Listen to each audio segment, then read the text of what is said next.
আসসালামু আলাইকুম সবাইকে। একাদশ শ্রেণী অর্থাৎ এইচএসসি 28 এর ভর্তির নির্দেশনাবলী আজকে বোর্ড কর্তৃক যে নির্দেশনাবলী বা নীতিমালা প্রকাশিত হয়েছে সেগুলো নিয়ে তোমরা অনেকেই দেখছো নোটিশটা বা 5-7 পেজের একটা পিডিএফ বা অনেকগুলো ছবি তোমরা পাইছো। সো এখানের মধ্যে কি কি কথা আসলে ইম্পর্টেন্ট ছিল আমাদের জন্য সেগুলো একটু আমরা দেখি। প্রথমত হচ্ছে মৌলিক তত্ত্ব বা ভর্তির যোগ্যতা, মূল সংজ্ঞা বা এখানের মধ্যে বলতে সাধারণ বোর্ড, মাদ্রাসা বোর্ড, কারিগরি বোর্ড, শিক্ষা বোর্ডের মধ্যে বিভাগের মধ্যে বিজ্ঞান, মানবিক, ব্যবসায় শিক্ষা, তারপর হচ্ছে অন্যান্য যারা আছে তারা কিভাবে ভর্তি হবে সেগুলো নিয়ে কথাবার্তা ছিল। আবেদন মাধ্যম নির্ধারিত অনলাইন প্ল্যাটফর্ম, এটা তোমরা জানো। অনলাইনের মাধ্যমে আসলে আবেদন করতে হবে, সরাসরি কলেজে গিয়ে ভর্তির সুযোগ নাই। অনলাইনের মাধ্যমে আবেদন করতে হবে, যার যে কলেজে আসে সেই কলেজে গিয়ে ভর্তি হতে হবে। ভর্তির যোগ্যতা পাশকৃত সাল থেকে যে কোনো শিক্ষাবর্ষে এসএসসি বা সমমান পাশের সাল বা পূর্ববর্তী 2 সালের শিক্ষার্থীরা আবেদনযোগ্য। অর্থাৎ এখন এইচএসসি 26 এসএসসি 26 তোমরা ছিলা, এর থেকে আগে 2 বছর আগে পাস করছে তারাও আবেদন করতে পারবে।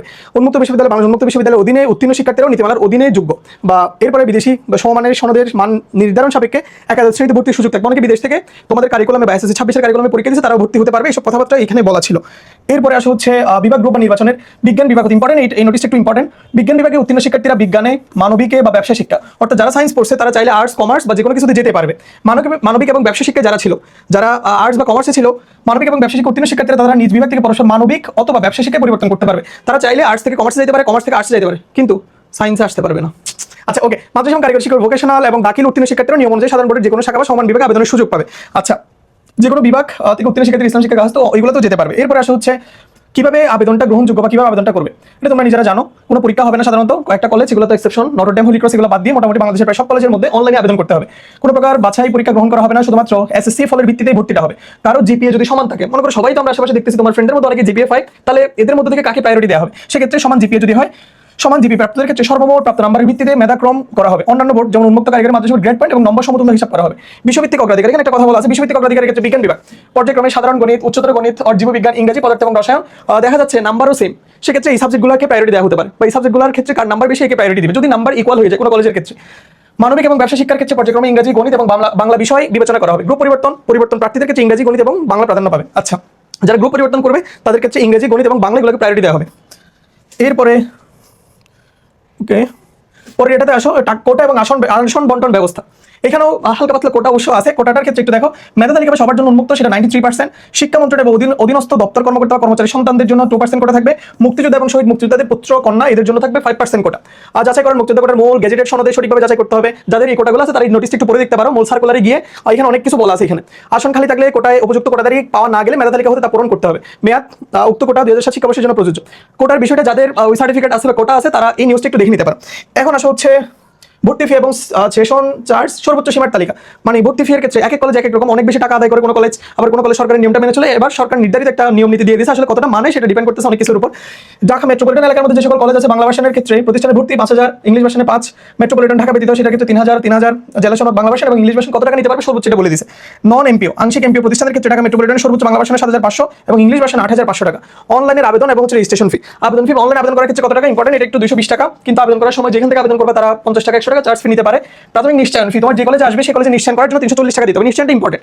তুমি কলেজে আবেদন করলা, যে নির্দিষ্ট সময়টা দেওয়া থাকবে সেই সময় আবেদন করবা। আবেদন করার পর যখন কলেজের রেজাল্ট দিবে, তোমার একটা কলেজ আসবে, তোমাকে সেখানে একটা নিশ্চয়ন ফি জমা দিতে হবে। নিশ্চয়ন ফি জমা দেওয়া মানে তুমি ওই সিটটাকে কনফার্ম করা।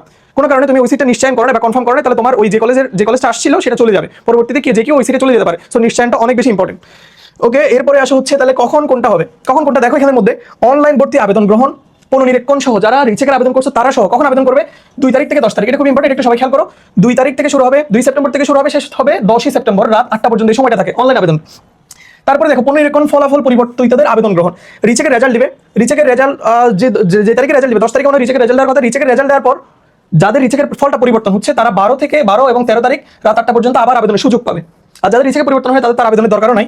পছন্দক্রম পরিবর্তনের সুযোগ ওই 12-13 তারিখে কারো মনে হচ্ছে কলেজ চয়েস লিস্টটা প্রথমটা তৃতীয়টা আনা দরকার, তৃতীয়টা ফার্স্টে যাবে, এরকম করে যদি কারো কোনো কনফিউশন থাকে সে 12 এবং 13 তারিখের মধ্যে ওইটা পরিবর্তন করতে পারবে। তাহলে দেখো পছন্দক্রম পরিবর্তনের সুযোগ, কিন্তু এগুলো টাইম শেষ হওয়ার পর আসলে কোনোভাবে এগুলো পরিবর্তন করা যায় না। এখন মনে করো তোমার বাসার পাশের কলেজ একটা তুমি দিয়ে দিছো, অন্য ডিস্ট্রিক্টের একটা কলেজ দিয়ে দিছো।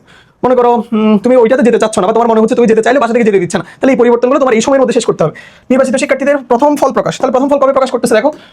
প্রথম ফল প্রকাশ হচ্ছে 17 তারিখ, 17 সেপ্টেম্বর বৃহস্পতিবার। ওই দিনই ওয়েবসাইটে রেজাল্ট দিয়ে প্লাস তুমি যে নাম্বার থেকে আবেদন করবা সেই নাম্বারের মেসেজেও তুমি কলেজের যে রেজাল্টটা ওইটা পেয়ে যাবা।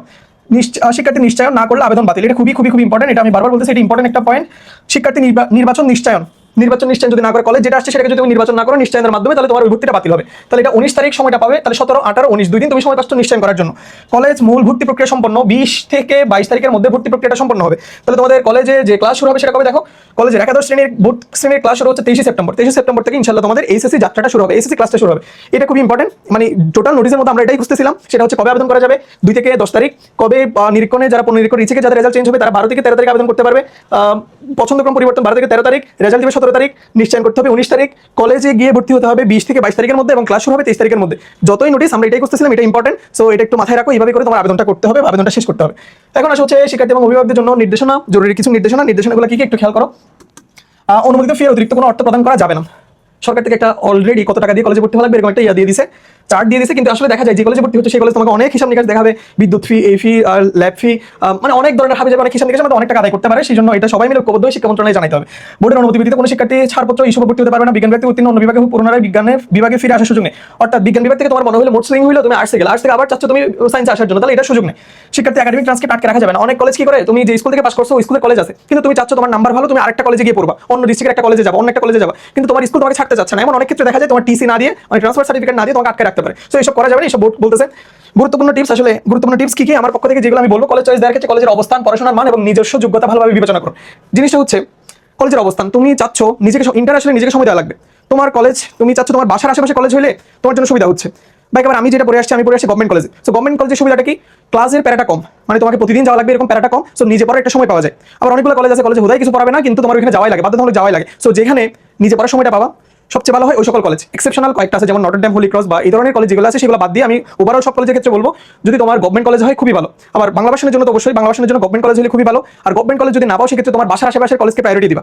অনেক ভালো কলেজ কিন্তু তোমার বাসা থেকে অনেক দূরে, তোমার যদি প্রতিদিন কলেজ করা লাগে দেখা যাবে তুমি কলেজে গিয়ে আসতে তুমি এত টায়ার্ড হয়ে যাবে, তুমি নিজে পড়ার টাইমটা পাবে না। সো ইন্টারমিডিয়েটে নিজে পড়াটা অনেক বেশি গুরুত্বপূর্ণ। সো আমার সাজেশন থাকবে বাসার আশেপাশের কলেজকে প্রায়োরিটি দেওয়া, বাংলা ভার্সন হলে গভর্নমেন্ট কলেজকে প্রায়োরিটি দেওয়া। ইংলিশ ভার্সনের জন্য কি বলবো, ইংলিশ ভার্সনের জন্য তোমাদের পছন্দের আশেপাশে হলে খুবই ভালো এমন কলেজ সিলেক্ট করো যেগুলো একটু প্যারা কম, যদিও ইংলিশ ভার্সনের ম্যাক্সিমাম কলেজে প্যারা আছে। পড়াশোনার মান এবং নিজস্ব যোগ্যতা ভালোভাবে বিবেচনা করুন। তাহলে যেটা বললাম, ফলাফল প্রকাশের পর নির্দিষ্ট সময়ের মধ্যে নিশ্চয়ই সম্পন্ন করতে হবে। বারবার বলতেছি নিশ্চয়টা খুব ইম্পর্টেন্ট। তুমি যে আবেদন করবে, আবেদনের যে রেজাল্ট দিবে সেই কলেজকে নিশ্চিত করতে না পারলে বা নিশ্চয়ন না করলে তোমার ওই সিটটা কিন্তু অন্যজন দখল করে নেবে। সো কলেজের রেজাল্ট যেদিন দিবে নিশ্চয়নটা খুবই ইম্পর্টেন্ট, নিশ্চয়ন করে নিতে হবে। ভর্তির সময় মূল মার্কশিট, প্রয়োজনীয় কাগজপত্র সাথে রাখতে হবে।